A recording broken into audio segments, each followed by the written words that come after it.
Hello, everybody. Thank you for joining me today. I'm here with a special guest, and thanks for watching. But I'm here with the guy. What's your name again? Jonathan Janz. No. Jonathan Janz. I'm here with Jonathan Janz. I got the chance to actually bring some class onto this silly little show I got here.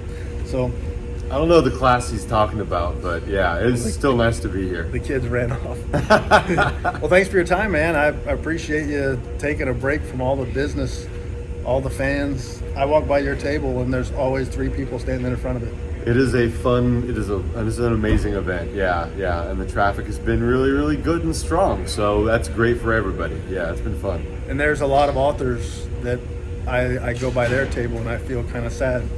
Like I need to stop and buy something from them. But when I walk by your table, I think, oh, that guy is busy. Must be popular. Well, actually, it's a little known fact that I have a few plants. I have people that I fund, and they come and make me look more important than I am and more popular than I am. So it's good to hear that strategy is paying off. I'll keep seeding that money into that area. But you got to be careful with the money. You know, investment has to pay off. That's true. So you got to find financial gain. And by the way, we're at Authorcon V in Williamsburg, Virginia. I was born just down the road from here. Really? My dad was in the Navy, so I was born at Langley Air Force Base. I was in the Navy, so I was born at Air Force Base. How far is Langley from here? I don't know. It's Down nearby. the road. Okay. You drive down the road, you'll see a sign for Hampton, Virginia, around Sure. there. But when I was 2, we left and left this place. But when I come here, I can still say technically, I'm from here. This is like Graceland. I own this place. I was born here, so I own Yeah, it. I was born on an Air Force base in Colorado Springs, Colorado, where my father was stationed. So that's wild. Yeah. Well, excellent. And don't forget, there's a bookshop. Well, we'll talk about it right now. There's a local bookshop for you. Yeah. Where you're at right now. What's the name of that bookshop? That sells signed books. Oh for yeah, you. Second Flight Books in West Lafayette, in Lafayette, Indiana. I live in West Lafayette. Second Flight is in Lafayette, and they're just marvelous people. They have new books, used books, but they're really easy to work with. If you ever want a signed book from me, contact them. Online form. Just tell them what you want. If you want an inscription, I'll inscribe it. If you just want a signature, I'll do that. And it's just slightly more expensive than ordering a regular book from somewhere else. But Second Flight Books, Lafayette, Indiana, awesome people, awesome place. Yeah, and I love it when authors have a deal with somebody like that. Yeah. Because I loved signed books. I mean, to me, I always say signed is always better. Yeah. So when you have an author that's got a store or a company that they work with, Yeah. and it's an easy way to access things, I wish all authors did that. Yeah. Some of my favorite authors are like impossible signatures for me. Really? Just because I don't go where they are. I'm not Yeah. going to drive out to see David Morrell in New Mexico or wherever he lives. Right. He ain't coming. He's Right. not coming to my town anytime soon. So it's nice to have that kind of an option there. It is very cool. It is, and as you're kind of alluding to, it's really a cool reciprocal situation because they benefit, I benefit, the reader benefits most of all. So no, it's awesome. Well, on that note, I started reading as a teenager, but eventually I became a book collector. So I wanted to get books of the authors that I like, period, to have on the shelf.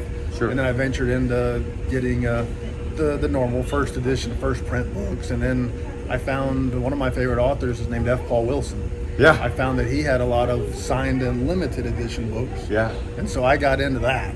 And that's kind of what got me started with Jonathan Janz to begin with, a signed limited edition book. That's awesome. But a lot of authors don't go that direction, or they haven't historically. So have you ever been a book collector yourself? I've never been a book collector. I do have a few like prized possessions just from authors that I know and that have signed books, and I've gotten those.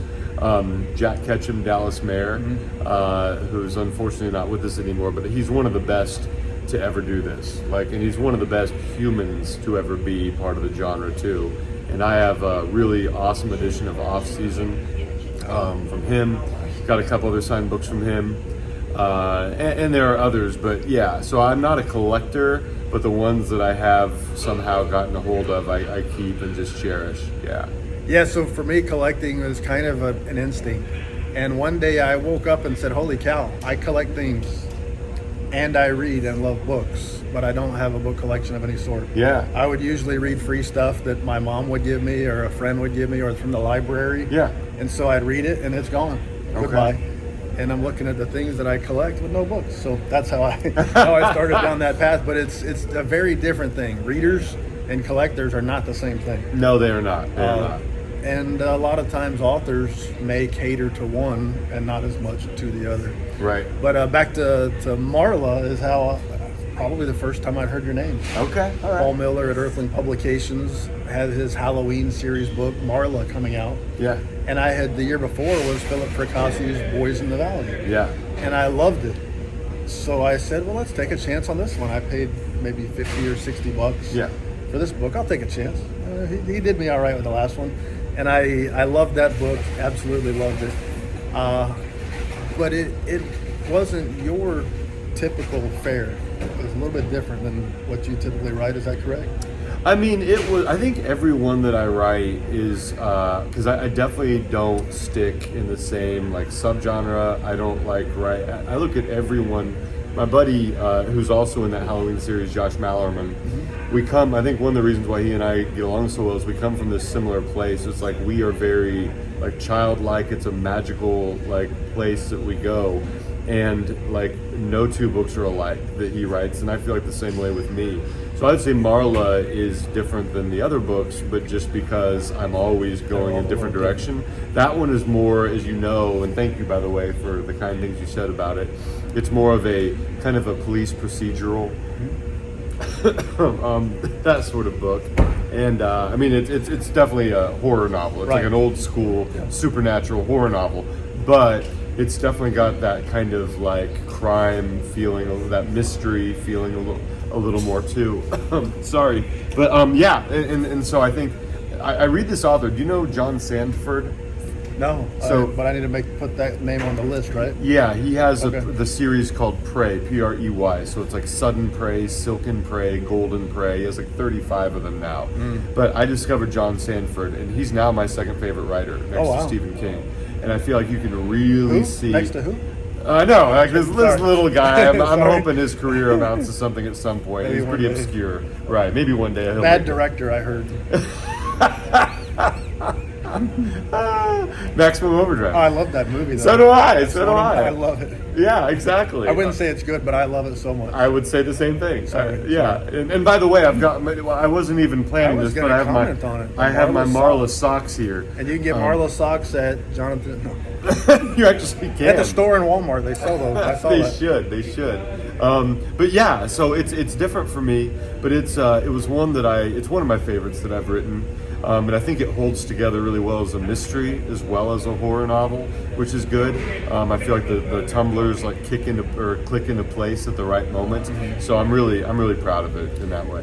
Yeah, it wasn't what I expected at all, but it was better than what I expected. Oh, good. And I read a lot of different things. I've always kind of struggled with fantasy. Yeah. But everything else feels great to me. Okay. And so with that one, it was getting to know people and caring about people. And that's, for me, that's what it takes to get into a book. Yeah. You can tell me any story on Earth in any place or setting, planet, solar system, whatever. Right. But if you make me care about characters, I'm in. Yeah. And right off the bat, that's what I got to care. And I wanted to see what happened to these people. And sometimes you get your heart broken. Yeah. That's what I told Philip after I read one of his books. I was mad at him for a few weeks. Yeah. He killed off one of my characters, and I wanted to go get revenge. Son of a. Yeah, no, I think it's hard as an author. I don't know if I told you this, but in Marla, as you're kind of alluding to, there are multiple deaths, but there is a death of a major character in Marla. And I stopped writing that rough draft for about 2 or 3 months because I let the books, like, I know it sounds flaky, but I really do let the characters, because as you said, like, everything matters, but nothing supersedes character. Like, character matters more than anything to me too. And so I really love my characters, especially the positive ones, and the one in question is a positive one. I got to this point in the book, and I just let the characters control the story. It's like I'm along for the ride. And I got to this point where, like, oh my gosh, this character is going to die. And I just couldn't do it. I couldn't do it. So for the first time, I almost like wrested the wheel out of my character's hands to try to drive it a different way. And I stayed away from the book for 2 or 3 months, but then this feeling kept growing. I'm like, nope, this has to happen. I don't want it to, but it has to happen. And so when I finally came back to the book, I wrote that scene.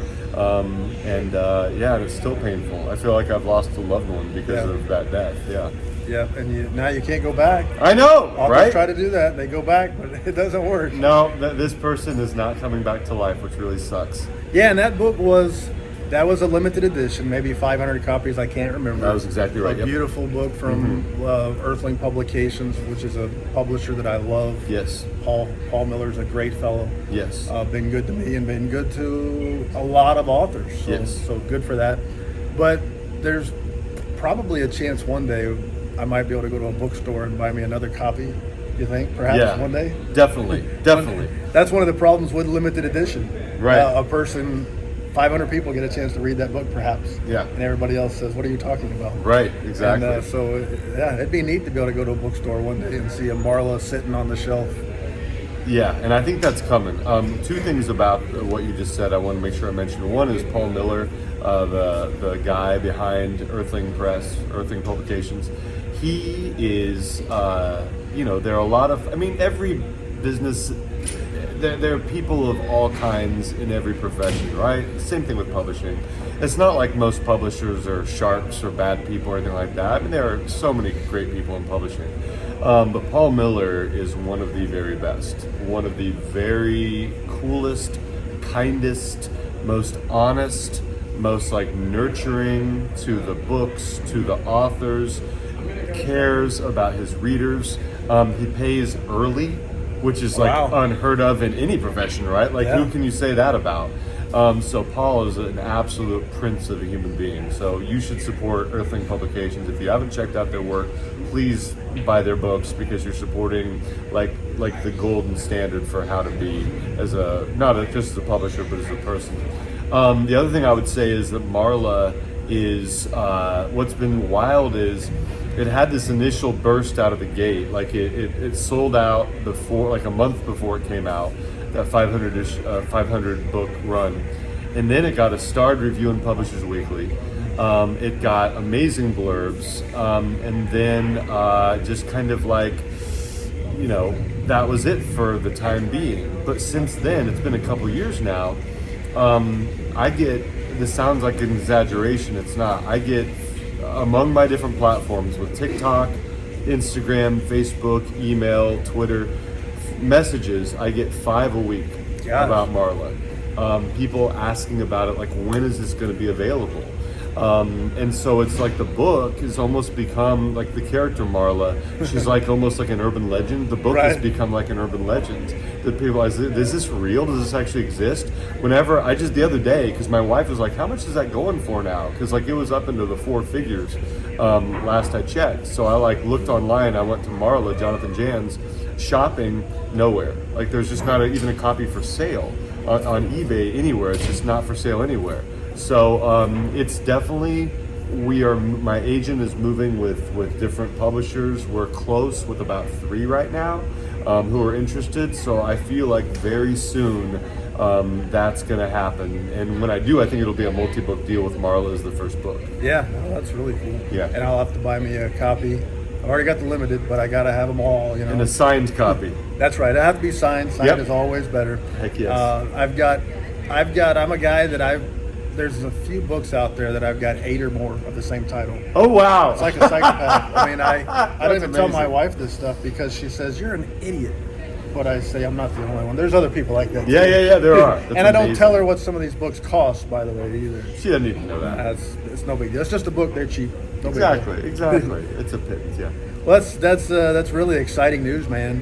The next thing I had in mind I wanted to talk about is yesterday, I think it was at 7 o'clock, you unveiled some artwork, and there was a trailer that I saw online that was really cool for a book that's coming in September 30th. There you go. Yeah. September 16th. Can you tell us something about that? I will. Thank you, by the way. And my son thanks you because, thank you. Well, my son did the trailer that you're talking about, the cover reveal trailer. It was really neat. Yeah. I clicked on your face and boom, the music or the sound effects start. It's That's awesome. like a creepy horror movie type sound effects start. Yeah. And there you go. That's He's really cool. He's so talented. He's a freshman in college, and he's such a great kid, and he's so like supportive. I mean, that's just the thing. It's like, I don't know. I mean, I know it's my job as a dad to support him, but he really supports me. So that means the world. Yeah. So the book is called Veil, Veil. And it is going to come out from Blackstone Publishing on September the 16th in audiobook, paperback, and ebook. Don't know if I'm sure there'll be a hardcover eventually somewhere. But it is my sci-fi horror novel. I feel like it is, if I had to choose my favorite of the books I've written, this might be my favorite. Just because I love them all. I'm just so proud of this one. And there's so much of me in it. That it means the world to me. So if you see this video, you can pre-order it at the Blackstone Publishing website, which is, so you find Veil by Jonathan Janz there, and that would be awesome. Anyway, I'll stick a link in the description. But hey, awesome, thank you. If I can figure it out. I got a kid, the 12-year-old that's been wandering around. Yeah. He tells me how to do everything. That's what they're there for. Put a video on YouTube. Yeah. He told me how to edit a video. He told me. He even told me how to put a picture in a picture, which I might be able to do with Veil to show that. That would be amazing. Yeah, that's what our kids are there for, like to help us, navigate these waters, because that's challenging. My youngest showed me how to put a pre-existing video on TikTok for that exact thing you're talking about. My 8th grade daughter showed me how to do that. So. Well, I get him back. We went over here. There's an arcade over here. There you go. He didn't know how to play an arcade where you have to put coins in. And really? Go to a change machine to get quarters for your dollars. I had to go show him that. So though old we can both be useful. The old man still has a use at a hotel lobby around the corner. But he plays games at the house in his bedroom that are 100 times better than that. Right, So right. That's right. He don't need it. When he's got nothing to do at a hotel while I'm goofing off, I had to teach him how to play a video game. That is a useful life skill. That's crucial. So Veil is a sci-fi horror novel. Yes. Is there anything plot-wise you can give us a preview or anything interesting you can tell us about the story? Yeah, basically people are abducted by invisible creatures. And we can't obviously see them, nor do we know where the people go once they're abducted. And my main character is in the opening scene, somebody he loves is taken. And when things get most desperate, like the number of abducted grows to the hundreds of thousands. And people are like locked in their homes, but then the abductions start happening in the homes. And humankind is desperate. There's one person who can see the aliens, and it's because he had this really terrible car accident. And they figure out it's because of this brain injury that he had. So 5 people volunteer to get this experimental brain surgery so they can not only see the aliens, but they can fight them. Wow. And then try to get their loved ones back to save humankind. Man, that sounds creative and interesting both. Thank you. I'm looking forward to it. Thank you. Now I've enjoyed a lot of science fiction, and I've struggled a lot with fantasy, and a lot of times those two genres are put together, sci-fi, fantasy. And I don't know why or how I can love something like H.G. Wells' The Time Machine, right, and have so much trouble with pure fantasy books. Can you explain the difference between sci-fi and fantasy for me? Yeah. Or do you know? Well, I don't really know how to. I can give a clumsy like description. Yeah, I feel like I think time and place. And what's wild is I think one of the reasons why those are placed together isn't because they're similar, but I think it's because they both have a couple common traits. And one trait is that they are so much about time and place, like even more than like romance or action or whatever. I think the place, the setting, the world building is so crucial in both fantasy and sci-fi. And I think that also allows for a longer page count, a longer word count.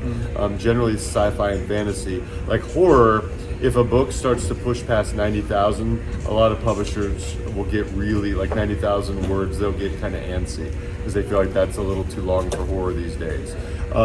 With sci-fi and fantasy, it's almost an expectation that it's going to surpass 110, 120,000 words.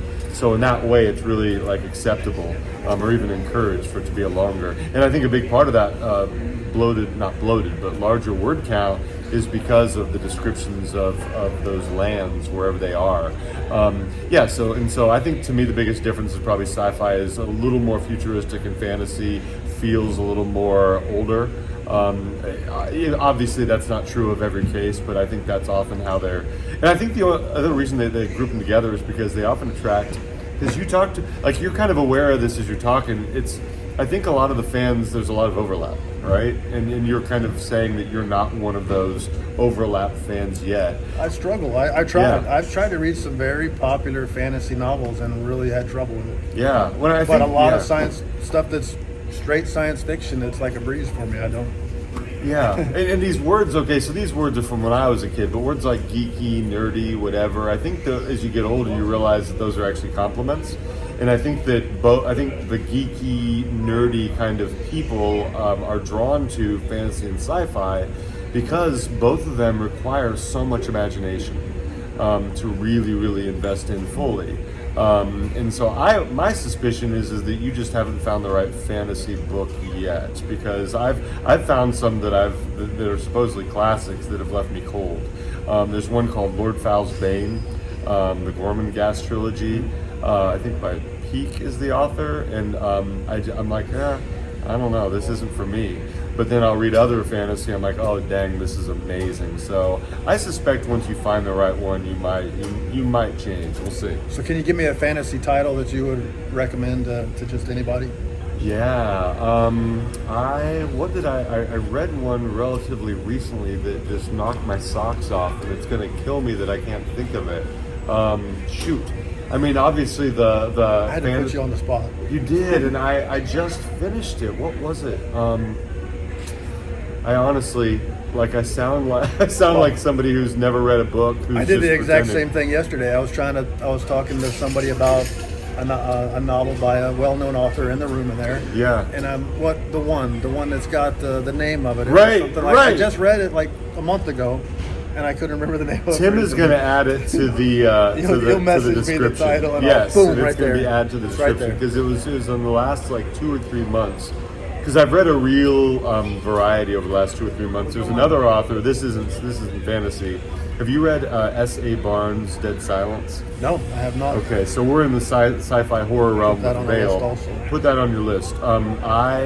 It's funny, people know I have the sci-fi horror novel coming, right?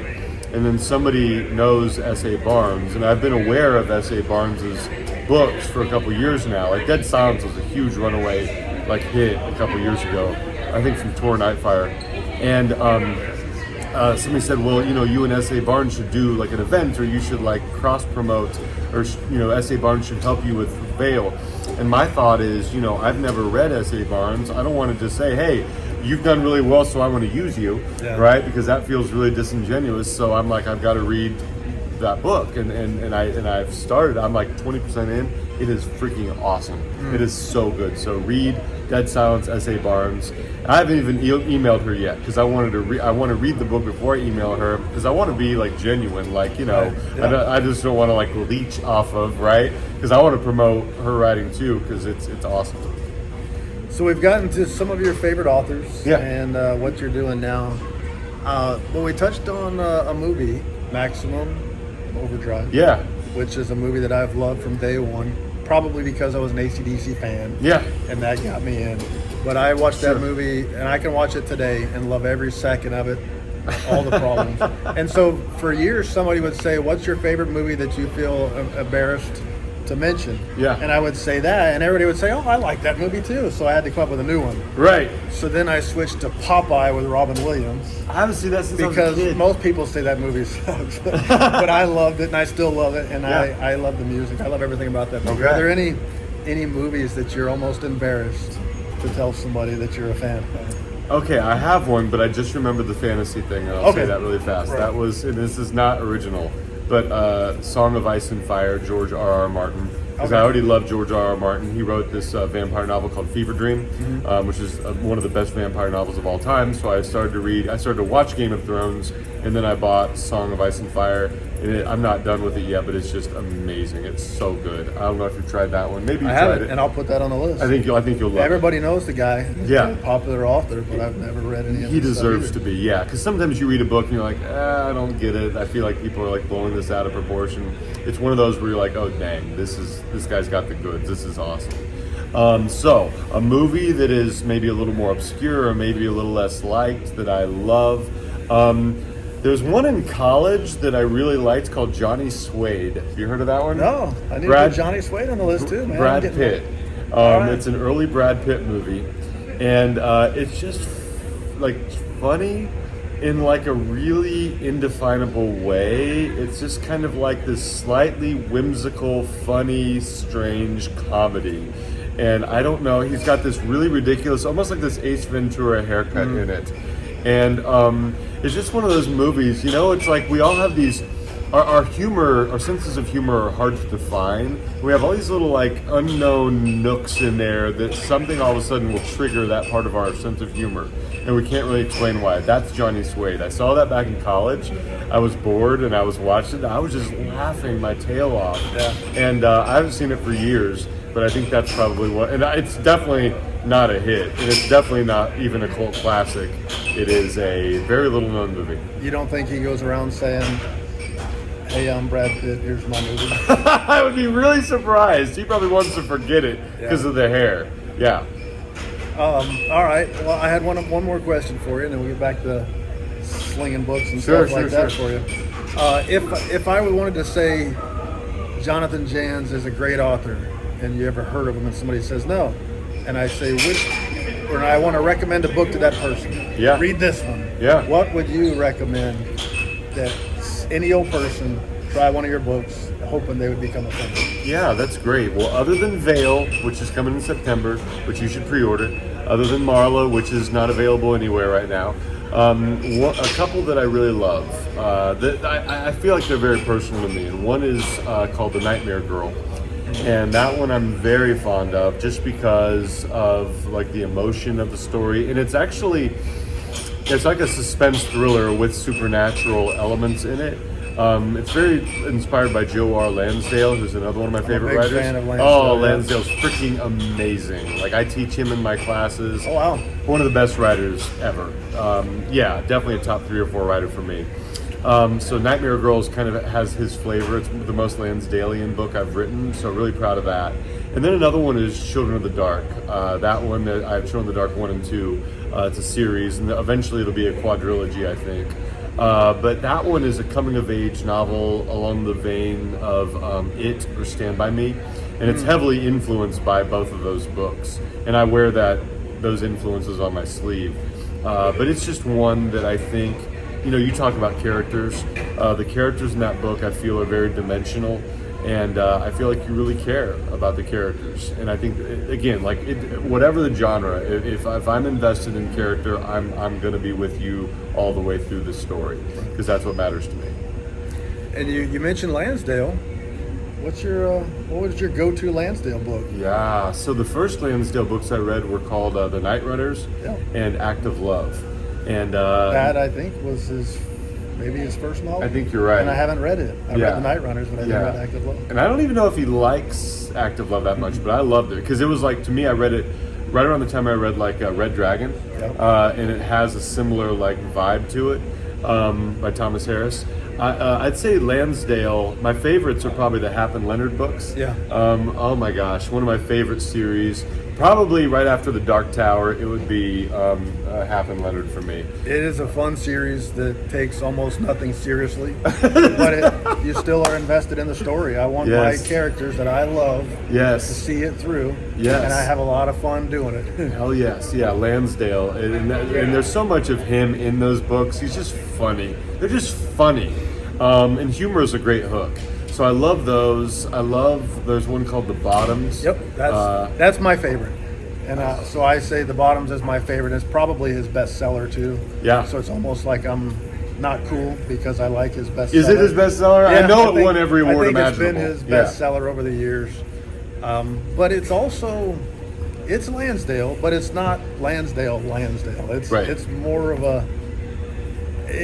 a book that you could see somebody else having written it. Yeah. Whereas most of his stuff, nobody can write No. Lansdale. He's at his all. own genre. Right, no doubt. I feel like The Bottoms, by the way, like I feel like it's a companion piece to Kill a Mockingbird, and I feel like it's every bit as good as To Kill a Mockingbird. Like it is just that's how like powerful. It's like got this elemental like quality to it that just there's like injustice in it, and you get so enraged. Another book that tapped into that same emotion for me is Red by Jack Ketchum. Like sometimes you read a book and you just get kind of angry, but in a really passionate, positive way. Like then you want justice to be done in the book, and The Bottoms is one of those. I just feel like it's really, and it won the Edgar Allan Poe Award for Best Mystery Novel. Absolutely deserved that award, and just shows what an artist Lansdale is. Like he is he's a writer's writer. Yeah, he's a lot of fun and he's prolific. Yeah. And you brought him up, but one of the things that I've listened to him talk a lot. I've never met him in person. And he got a great voice. I love that guy. Love it. I love the similes. He talks exactly like he writes. He does. It just flows right off his tongue. It does. He can talk all day. Yeah. And nobody else gets a word in edgewise. Nobody needs to because they're transfixed by him. Right. But when he talks about writing, he writes differently than a lot of people does too. He says he writes 3 hours a day. Yeah. Every day of the week, never takes days off, and he has no idea where he's going. He just starts writing, and after 3 hours, he's all used up, Yep. and he doesn't write anymore. And I've heard other people call that something like seat of the pants writing, or pantsing it, or something like that. But also other authors, like I mentioned, F. Paul Wilson, one of my very favorites. Yes. He, for years, would outline the story up front, and then write the story. And talking to Philip Fracassi, he likes to plan the story ahead of time, for the most part, and then fill in all of the gaps in between. After that, how do you prefer to write? I am absolutely of the Lansdale Stephen King school. For me, and this, there's no, and you mentioned like I don't know if I got that from Joe or not, but I write for 3 to 4 hours a day during the summer and then on the weekends. And I'm used up after that. Like I couldn't, if I wanted to, write more. I write 3,000 or 4,000 words, about 1,000 words an hour. I hunt and peck. I can't type. I use 3 fingers. So okay. I'm All right, pretty you're good. ahead of me. I only use 2. Stephen King talks about this, and it sounds so cheesy, but I believe it with all my heart. And there's no scientific basis for this. He says that stories are pre-existing objects, like buried objects in the earth, like artifacts in our subconscious, and it is the author's job to like go into there like an archaeologist, exhume those objects, harm them as little as possible, and then present them to the reader. And that's what I believe I do.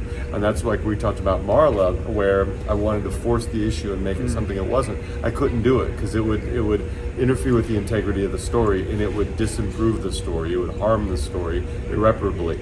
And so I start out with only a vague idea. I have no idea where the story is going to go. I maybe have a character, or I have a situation or a scene, or maybe even a line. I have almost nothing. And then I kind of just stumble my way through the dark and until the characters take over. And then it's like automatic writing. Then I'm like, boom, I'm just carried along with them. And that's what worked for me. So if I tried to outline, if I tried to do that, to control, the less I control, the better. The more I feel and the less I think, the better. The thinking comes in the editing. All right, then I can be as ruthless and calculated as possible. But in the writing, it's got to be emotion. It's got to be this pure discovery. It always blows my mind how you can have storytellers that tell such great stories, and they do it in such different ways. Right? So many. I mean, you would think by talking to, the way you're describing it right there, how could somebody possibly outline a story? But then I think of authors that do so well doing that. Yeah. So it's always interesting how the thought process, the creative process, and all that stuff comes out in so many different ways, and you Agree, get yeah. the same results, which is great stuff. Agrees, Of course, you get a lot of yeah. bad stuff, but also Yeah. great stuff comes from it. And you do for sure get bad stuff doing it the way that I do it, and that's why to me the more logical approach sounds like the planning approach, because that's how I am. Like I plan out every minute of the classes I teach every day, my whole career, like down to the minute. And so I'm a planner, and it's almost like for me I have to relax that inner that worry, and I have to have faith that eventually I'll find the buried tracks, and then the train will be able to go along that route. And it does lead sometimes. Sometimes you get to the end of the day and you're like, this is all going to get cut. This sucks, or I went on a little tangent that probably isn't really the story. I thought it might be, but it's not, so that's got to be cut. So King says it's rough draft equals final draft equals rough draft minus 10%. For me, it's final draft equals rough draft minus like 20 or 25%. So I cut a lot, and it's not efficient, and it's because of the way that I do it. But it's also for me the best way to preserve the sanctity of the story. Yep, excellent. Sounds good. Well, man, I sure do appreciate your time. Yeah. I really thank you. No, I It's a great appreciate chance it. to get Tim. to It's been get to talk to you. amazing Get to hanging meet you with in you. person Yeah. and stuff like that too. Yeah.